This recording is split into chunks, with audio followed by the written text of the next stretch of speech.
Pi Coin Price Prediction. Sudah lebih dari 1 tahun sejak Open Network Pi Network resmi berjalan. Sekarang coba berhenti sejenak, buka dompet Anda, lalu bandingkan dengan harga pasar hari ini. $0,18 hingga $0,19 per Pi. Bukan $314.159. Bukan angka yang selama ini dipeluk oleh narasi GCV. Ini bukan sekadar perbedaan ekspektasi. Ini adalah benturan keras antara harapan dan realita. Lalu pertanyaan besar pun muncul. Apakah Pi Network gagal? Apakah penantian bertahun-tahun Anda selama ini sia-sia? Tapi sebelum Anda menjatuhkan vonis, atau lebih buruk, melepaskan aset Anda dengan harga murah karena panik dan kecewa, berhenti dulu. Ada satu kepingan puzzle penting yang hampir tidak pernah dibahas dengan jujur. Bukan karena tersembunyi, tetapi karena kebanyakan orang tidak mau membacanya. Lihat dokumen ini. Ini bukan prediksi YouTuber. Ini bukan rumor dari grup Telegram atau media sosial. Ini adalah dokumen hukum resmi. White paper kepatuhan Mika, yang dipublikasikan langsung oleh Pi Core Team. Di balik ratusan halaman bahasa teknis yang terasa membosankan, tersimpan jawaban yang jauh lebih dingin, dan jauh lebih menentukan, daripada sekadar soal harga. Dokumen ini menjelaskan kerangka hukum yang membatasi bagaimana Pi Network boleh bersikap di pasar. Mengapa harga tidak dipromosikan secara agresif? Mengapa stabilitas, bahkan di level rendah, dipilih sebagai pendekatan paling aman secara regulasi, terutama agar Pi tetap memiliki akses legal ke wilayah seperti Uni Eropa. Hari ini, saya tidak akan menjual harapan kosong. Saya juga tidak akan menghibur Anda dengan janji kaya mendadak. Kita akan membedah data resminya. Bukan opini, bukan emosi, tapi fakta hukum dan teknis yang bisa diverifikasi. Jika Anda benar-benar ingin memahami bukan hanya harga Pi hari ini, tetapi posisi Pi Network ke depan, termasuk implikasinya menuju 2026, maka analisis ini tidak boleh Anda lewatkan. Fakta hukum dan Mika. Sekarang mari kita masuk ke inti persoalan yang paling sering dihindari, bukan karena tidak penting, tetapi karena tidak nyaman untuk dibahas. Banyak pioner bertanya, mengapa Pi Core Team tidak agresif membicarakan harga? Mengapa tidak ada narasi bullish, tidak ada janji, dan tidak ada pembelaan saat harga pasar tertahan di level rendah? Jawabannya tidak ada di emosi pasar. Jawabannya ada di hukum. Secara spesifik, pada regulasi Uni Eropa Regulation EU 2023-1114, yang kita kenal sebagai MiCA, Markets in Crypto Assets Regulation. Jika Anda membuka white paper kepatuhan MiCA yang dipublikasikan Pi Core Team pada November 2025, satu pola besar muncul secara konsisten dari awal hingga akhir dokumen. Pi Network secara sadar dan eksplisit memposisikan dirinya sebagai utility dan payment token. Ini bukan pilihan branding. Ini bukan strategi marketing. Ini adalah keputusan hukum. Di bawah MiCA, setiap aset kripto yang dipromosikan dengan janji keuntungan, imbal hasil spekulatif, atau narasi cepat kaya, berisiko diklasifikasikan sebagai instrumen keuangan atau sekuritas yang tidak terdaftar. Dan begitu label itu melekat, konsekuensinya tidak bisa ditawar. Mulai dari sanksi administratif, pembatasan distribusi, hingga penghapusan paksa dari bursa yang beroperasi di wilayah Uni Eropa. Lebih dari itu, MiCA juga mengatur larangan manipulasi pasar. Artinya, bukan hanya core team yang berisiko, tetapi juga aktivitas promosi terkoordinasi yang bertujuan membentuk ekspektasi harga secara tidak wajar. Dalam konteks ini, sikap diam terhadap harga bukanlah tanda kelemahan, melainkan bentuk kepatuhan paling aman. Karena sekali sebuah aset kripto dianggap bermasalah secara hukum di Eropa, label itu akan mengikuti kemanapun ia pergi. Dan tanpa legitimasi di pasar Eropa, pintu menuju adopsi global akan jauh lebih sempit. Sekarang kita beralih ke aspek lain yang sama pentingnya, transparansi supply. White paper MiCA tersebut kembali menegaskan komitmen capped supply sebesar 100 miliar Pi. Bagi sebagian orang, angka ini terasa terlalu besar, terutama bagi mereka yang berharap pada kelangkaan instan. Namun dari sudut pandang regulator, yang terpenting bukanlah kecil atau besarnya supply, melainkan kejelasan dan konsistensinya. MiCA menuntut satu hal yang tidak bisa ditawar, jumlah maksimum harus jelas, mekanisme distribusi harus transparan, dan tidak boleh ada pencetakan koin tersembunyi di belakang layar. Dengan membuka seluruh struktur supply ini secara terbuka, Pi Network sedang membangun sesuatu yang jauh lebih besar daripada sekadar memuaskan spekulasi jangka pendek. Mereka sedang membangun kepercayaan hukum.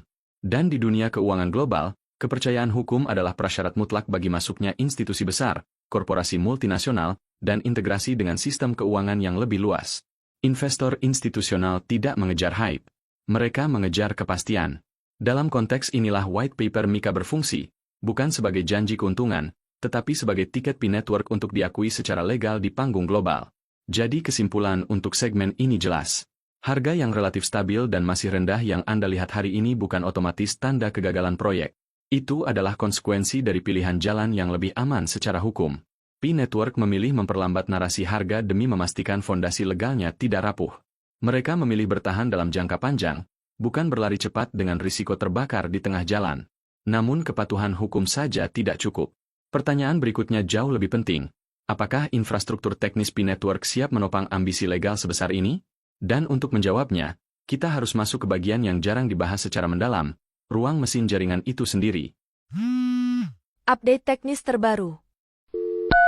Sekarang kita tinggalkan ruang sidang hukum, dan masuk ke tempat yang jauh lebih sunyi. Ruang mesin jaringan. Di media sosial, kita sering mendengar narasi yang sama diulang-ulang. Proyek ini mati suri. Developer cuma janji, tidak ada kerja nyata.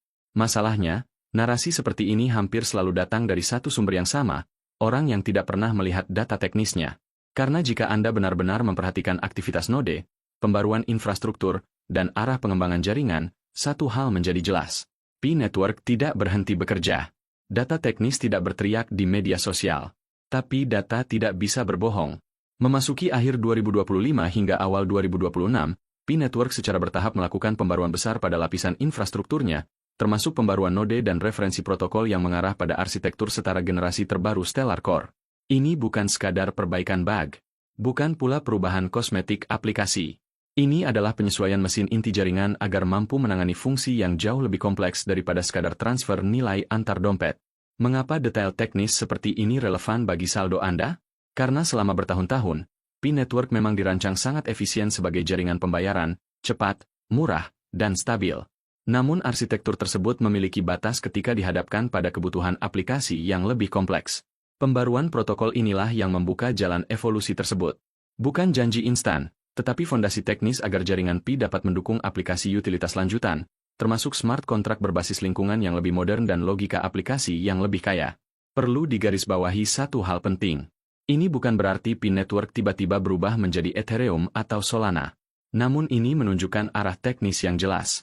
P sedang mempersiapkan infrastrukturnya agar developer dapat membangun aplikasi yang lebih canggih, dengan biaya rendah dan kecepatan tinggi, dua karakter yang sejak awal menjadi kekuatan utama jaringan ini. Sekarang kita masuk ke aspek yang paling sering disalahpahami, KYC. Selama ini, banyak pioner mengira KYC hanyalah proses administratif yang berhenti di aplikasi penambangan. Padahal, arah pengembangannya jauh lebih strategis. Seiring pembaruan infrastruktur jaringan, mekanisme KYC dan kepatuhan identitas semakin terintegrasi dengan sistem izin dan partisipasi di jaringan. Artinya, status verifikasi tidak lagi sekadar catatan terpisah, melainkan menjadi bagian penting dalam menentukan bagaimana sebuah akun dapat berinteraksi dengan ekosistem. Detail teknis penyimpanannya tidak dibuka sepenuhnya ke publik, dan itu wajar dalam sistem yang menjaga privasi. Namun arah besarnya jelas, kepatuhan bukan ditempel belakangan, tetapi ditanam sejak level arsitektur. Inilah yang menjawab tantangan regulasi yang kita bahas di segmen sebelumnya. Di masa depan, aplikasi yang berjalan di atas P-Network tidak perlu menebak-nebak legalitas penggunanya. Sistem izin sudah menjadi bagian dari desain jaringan. Dan di titik inilah perbedaan P-Network dengan proyek spekulatif terlihat jelas. Koin meme dibangun di atas hype. Ia hidup dari perhatian sesaat. P-Network dibangun seperti infrastruktur.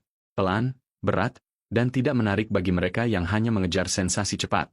Analisis saya sederhana. P-Core Team tidak sedang diam. Mereka tidak sibuk membela harga. Mereka sibuk memastikan bahwa ketika utilitas massal benar-benar datang, jaringannya tidak runtuh. Ibaratnya, mereka tidak sedang memoles bodi mobil untuk pameran, melainkan mengganti mesin dan rangka agar kendaraan ini mampu membawa beban besar dalam perjalanan panjang. Jadi ketika seseorang berkata, proyek ini mati, jawabannya adalah yang mati bukan jaringannya, melainkan kesabaran dan pemahamannya.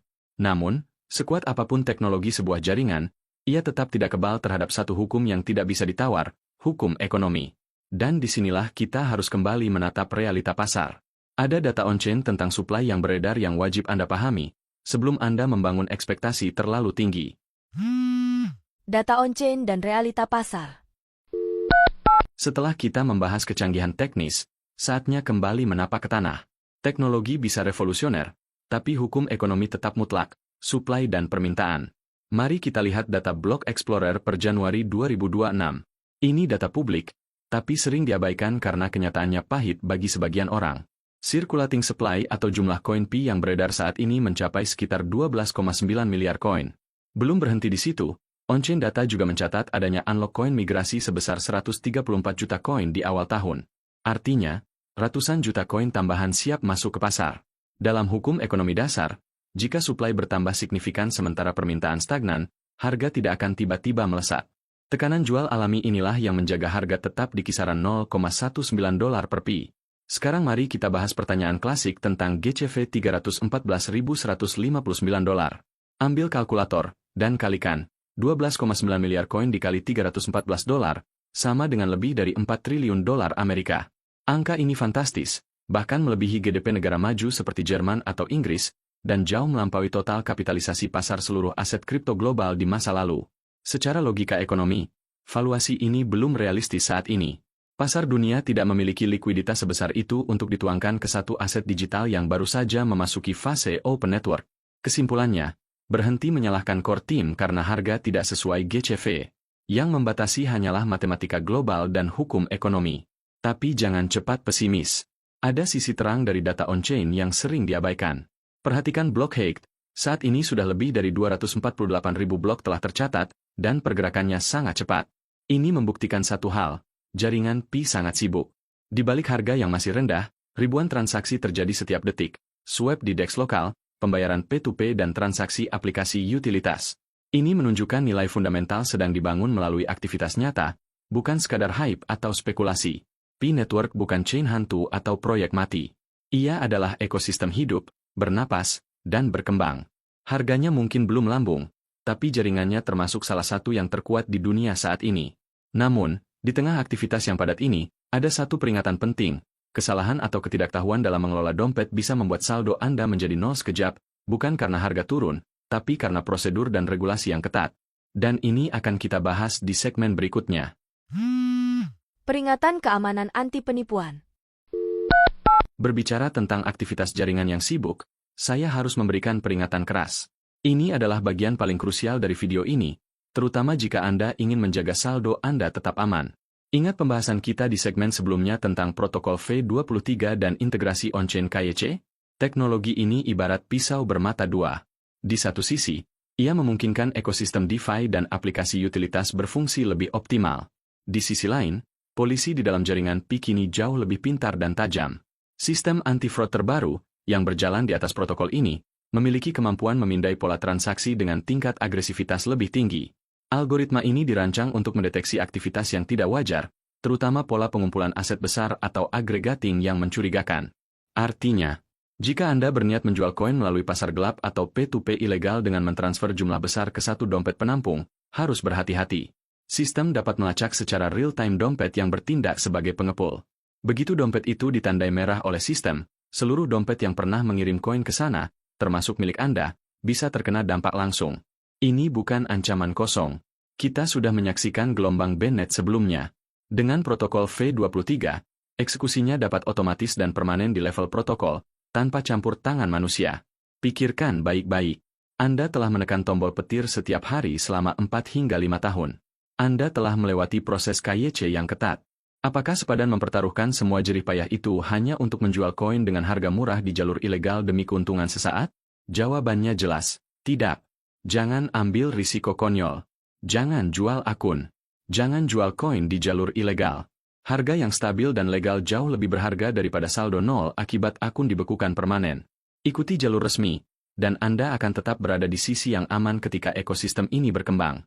Lalu, pertanyaannya sekarang, apa yang harus dilakukan oleh pemegang koin yang cerdas? Itulah yang akan kita bahas di segmen terakhir. Vonis akhir dan strategi. Jadi, kesimpulannya apa? Apakah Pi Network gagal hanya karena harganya segini?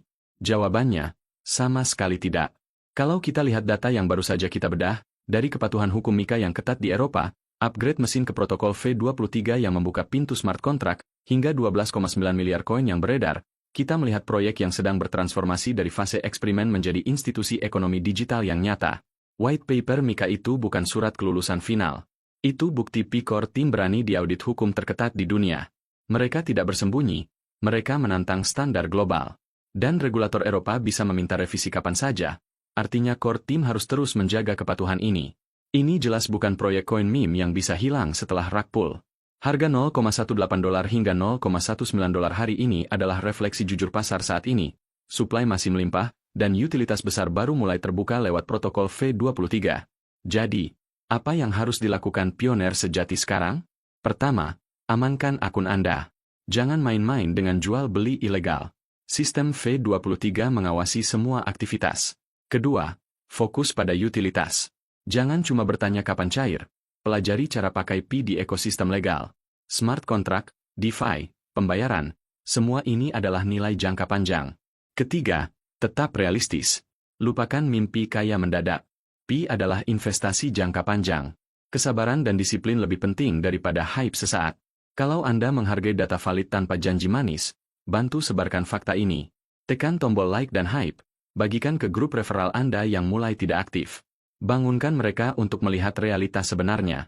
Tulis juga di kolom komentar, tim hold sampai matang, atau tim jual sekarang? Sertakan alasan logis Anda. Tetap waras, tetap menambang, dan salam petir.